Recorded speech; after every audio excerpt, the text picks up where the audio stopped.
Garrett Foster's mom speaks for the first time since unsealed documents revealed Daniel Perry's disturbing social media posts. The response to Governor Greg Abbott's unprecedented request to pardon Perry. The person that I was reading about is being considered for pardon. I couldn't believe that. Developing tonight, Sheila Foster, the mother of Garrett Foster, is speaking with CBS Austin for the first time since a judge unsealed court documents. The 76-page document reveals racist comments and posts about killing protesters Daniel Perry made in the months before he killed her son at a Black Lives Matter protest in downtown Austin in 2020. Now, Sheila Foster is waiting to see the results of Perry's sentencing, Governor Greg Abbott's push for his pardon, and the defense's motion for a new trial. CBS Austin's Jessica Taylor has the story. Sheila Foster was here as friends of Garrett Foster helped rebuild the memorial behind me. Now she's focused on keeping Garrett's legacy alive, and she and her attorney have a message for Governor Abbott.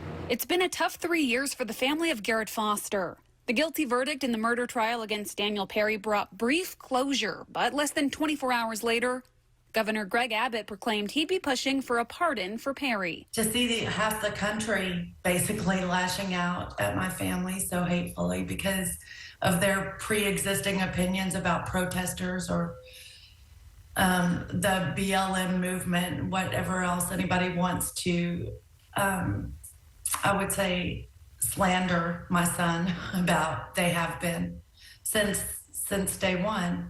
More news broke last week, too, in the form of unsealed documents showing additional violent and anti-protest social media posts and messages from Perry. One of his messages said, quote, "Am I a racist for thinking the Black Lives Matter movement is like a bunch of monkeys flinging expletive at a zoo?" The messages were shocking for Garrett Foster's mother to read. The person that I was reading about is being considered for pardon.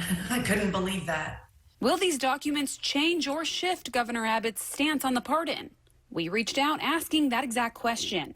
An office spokesperson sent us a statement writing, quote, "All pertinent information is for the Board of Pardons and Paroles to consider, as this is part of the review process required by the Texas Constitution." Sheila Foster's civil attorney, Quentin Brogdon, says that this is an unusual way to go about a pardon.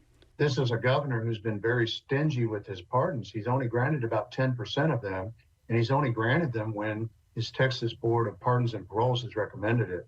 So it's extremely unprecedented for him to jump in now with two big feet and say, "I'll sign the pardon as soon as it crosses my desk." Brogdon also shared a message directly for Governor Abbott. Please let the sentencing occur. Please let the motion for a new trial be considered, and please let the appeals process play out. To do anything earlier than that turns the rule of law on its head. Perry's legal team has already said that they don't intend to comment on the pardon process. We reached out to see if they could provide a statement regarding the unsealed documents. At the time of this report, we have not yet heard back. Jessica Taylor, CBS Austin News.